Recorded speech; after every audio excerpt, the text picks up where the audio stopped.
We're in the home stretch, and I can tell you that you are going to be excited to hear about the next four ministries that you will hear about. I'd like to introduce Tim Bohlke. Tim is from the ministry, The Harbor. Tim? Thank you. Great being here. Do we got our audio guy?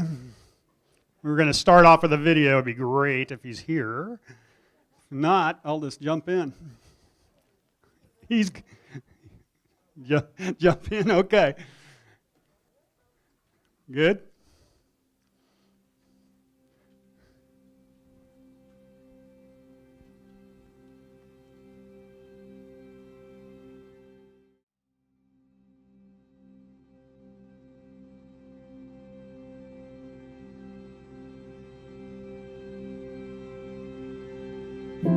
The leadership journey.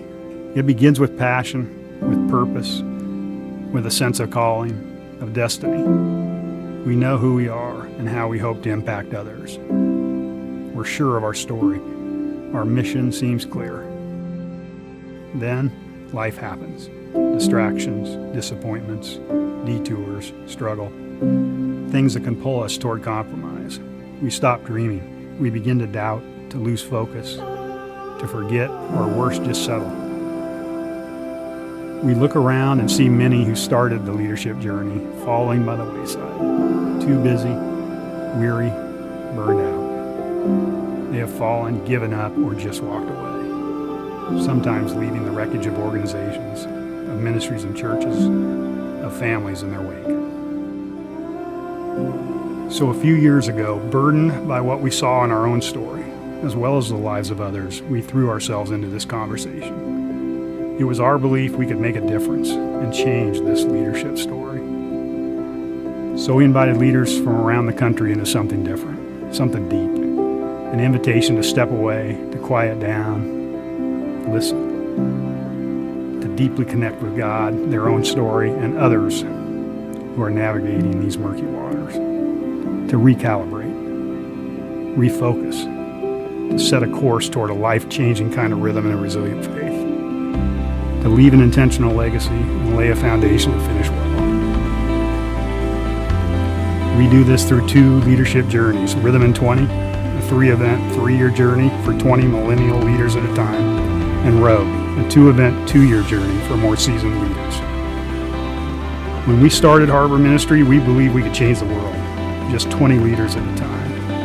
Now, multiple groups into this journey, we believe that more than ever. You see, we have this calling to deeply impact leader stories, and we're seeing that impact in the lives of these leaders multiply in exponential ways. So help us reconnect leaders with the calling, the mission, the passion that made them dangerous in the first place. Help us equip them to live with rhythm, to leave a legacy, and to finish well. Let's rewrite this leadership story. There is a harbor.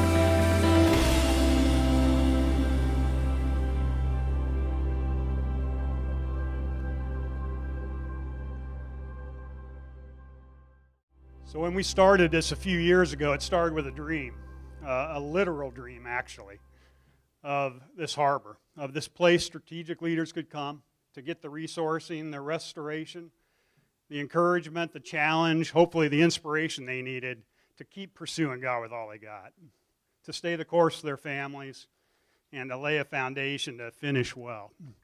What I didn't know at the time was I was going to need that harbor most of all. I was leading a large youth ministry in the Midwest at the time, 45 salaried employees, hundreds of volunteers. We were reaching thousands of teenagers a week. It was the best of times. I mean, it was great. Youth for Christ and other organizations were sending people to us, trying to figure out how we were doing it. God was really working in powerful ways. But under the surface of my world, a world that others wouldn't see, a perfect storm was forming. It was a storm of fatigue and a boredom and a disappointment. Something no one else would see. Fatigue at leading a large organization that so many people were dependent on. Boredom, I'd been doing it for several years and I was ready for a new challenge. And just disappointment, some disappointment in God in my own journey. And when those three things go unchecked in the life of a man, trouble comes. And it did for me. It brought me right to the edge of compromise, right to the edge of making decisions that could have cost me everything.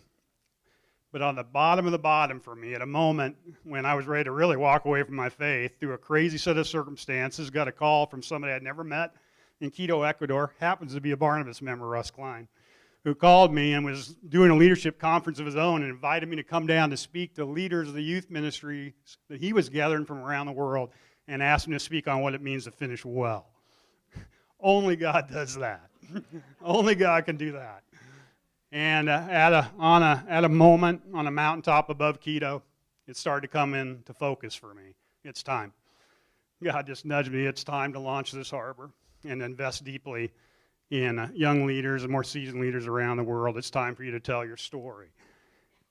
And we invited 20 guys at a time into something different. We launched on the heels of that 2 leadership contexts, Harbor Ministries, the umbrella, Rhythm in 20, a 3-event, 3-year journey for strategic millennial leaders in their 20s and 30s, and Rogue, a 2-year, 2-event journey for more seasoned leaders. And we determined with a passion that we were going to do this differently, and it was built around this belief that when people seek God, they find Him. My name is Ben Harms, and I'm our Rhythm in 20 director.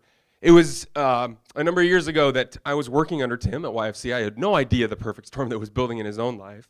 But he came alongside myself and mentored me incredibly and helped transform a lot of my own journey. And it was there that he said, hey, I've got this dream that God has given me to come alongside young guys like yourself. And what would it look like? What would you want this experience to be in your own journey, in your own story that could help you really discover how to pursue God your whole life? And it was a huge question for me that at the time I was wrestling with. Because despite the fact that I was a driven, passionate, excited young leader in my mid-20s who was ready to take on the world for the kingdom and to change the world and to become a pastor and to do everything I could to help spread the message of the gospel, what I was dealing with was the reality of my own story. My father was an overseas missionary turned pastor turned marriage and family counselor. His dad, my grandfather, had a similar story and spent most of his life as a pastor. And yet both of their stories ended in the disaster of not only divorce, but the wreckage of the lives of so many that they led. And that was a difficult thing for me to face. And I knew that. That was a huge part of my own legacy. And I didn't know what it would look like to overcome that. And the similarities between both of them wasn't that they didn't have enough talent or passion or drive. They did.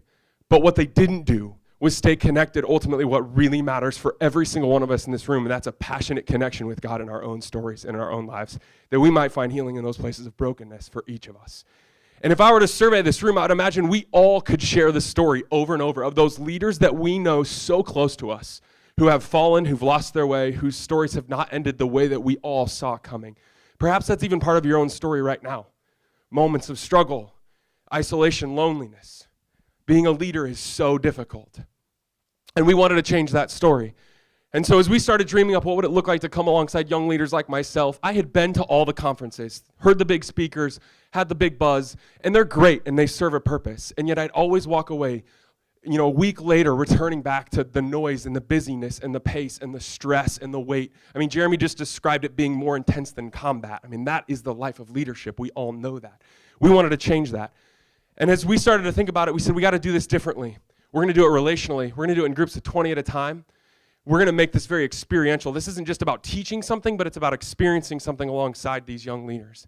And we knew that if we deeply invested in empowered young leaders, that it truly could change the world. Really, our model reminds me of this rabbi from 2,000 years ago, who, yes, communicated to thousands, yet deeply invested in a few, and those few went on to change the entire trajectory of the world. And we've seen it happen over and over and again in the lives of the young pastors, business leaders, ministry leaders from around the country who've come and been a part of Rhythm in 20. And we've been so thankful to date have led 280 leaders that lead, we estimate, about 200,000 people around the country and the world. And we just want to share one story with you. This is a story of Mike, and it's a pretty powerful story of his experience of coming through the process.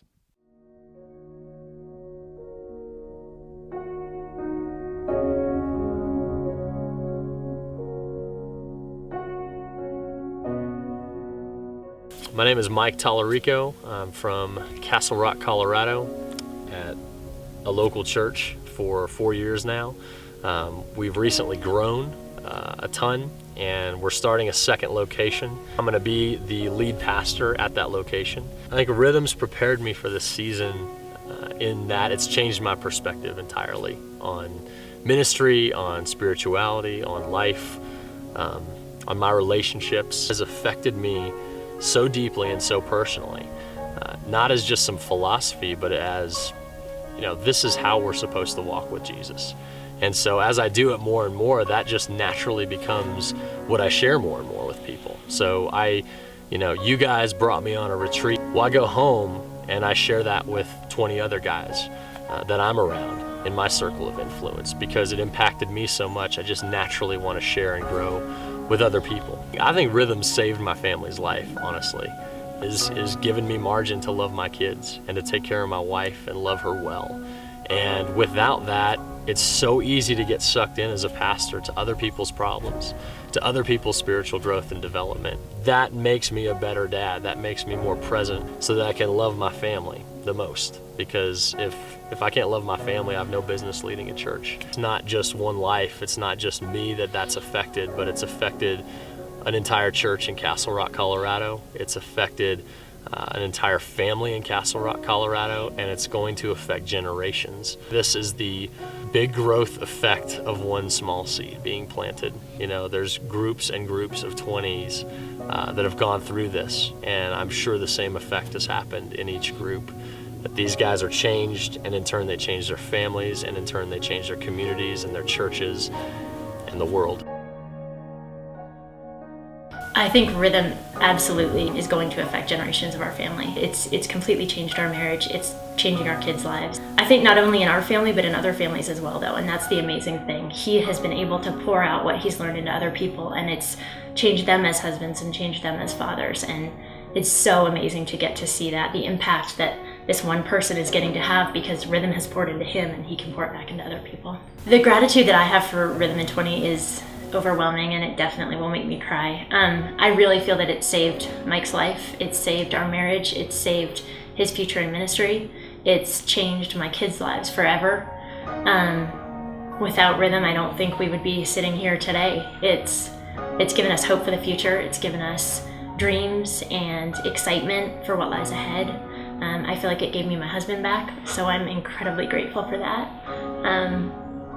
I could go on and on. Rhythm really changed our lives completely, and without it, we wouldn't be here today. Like Sarah said, we're in a good place. Like, things aren't perfect. We still struggle. We still wrestle with things, but there's a confident security in us and what God's called us to do and where we're going.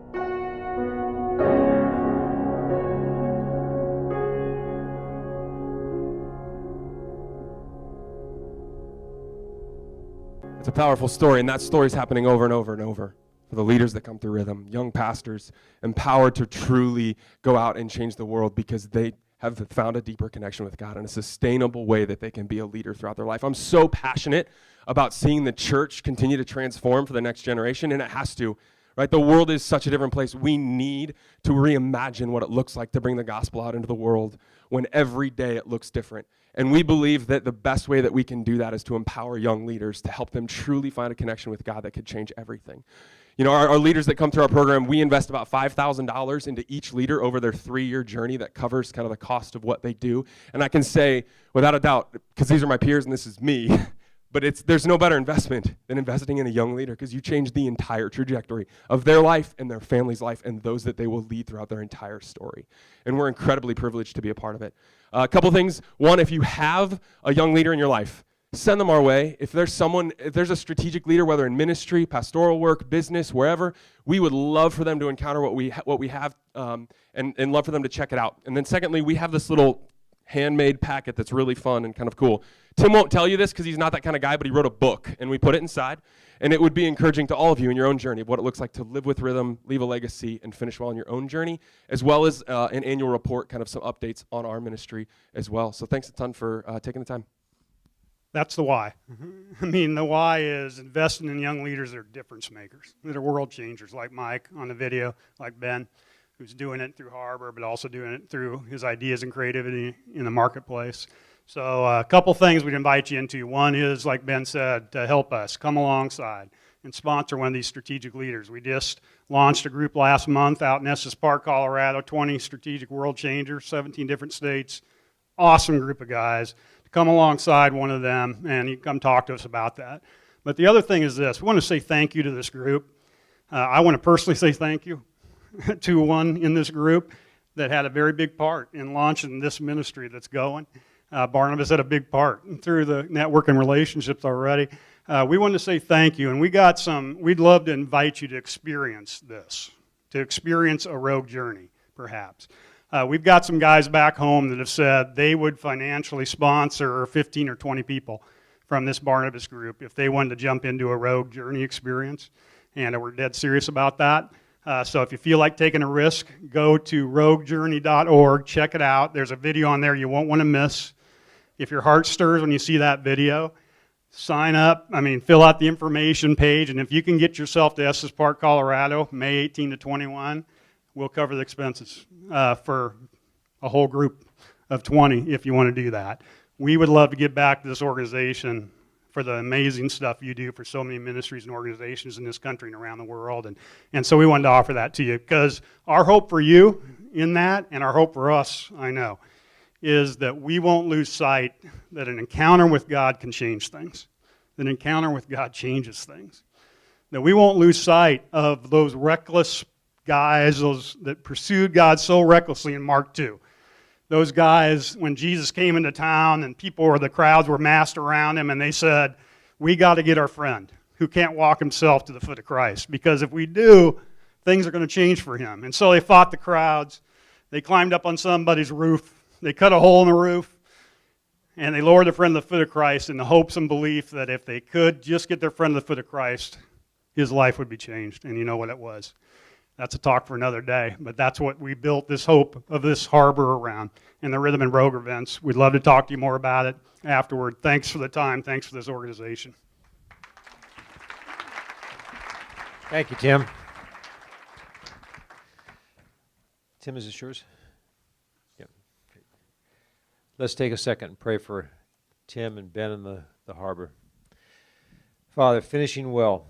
Boy, I can sit and think just even what Jeremy said, that ministry is harder than combat. I think that's very, very true, and I think there's probably a lot of people in this room, Lord, that are leaders, and they're business leaders in ministry, and they know just exactly what they're talking about and how true it is. So I pray, Lord, that you would give the harbor the tools that they need, give them the people, give them the support, that they might help those leaders that are struggling to finish well. We just lift that up to you in the name of your Son, Jesus Christ.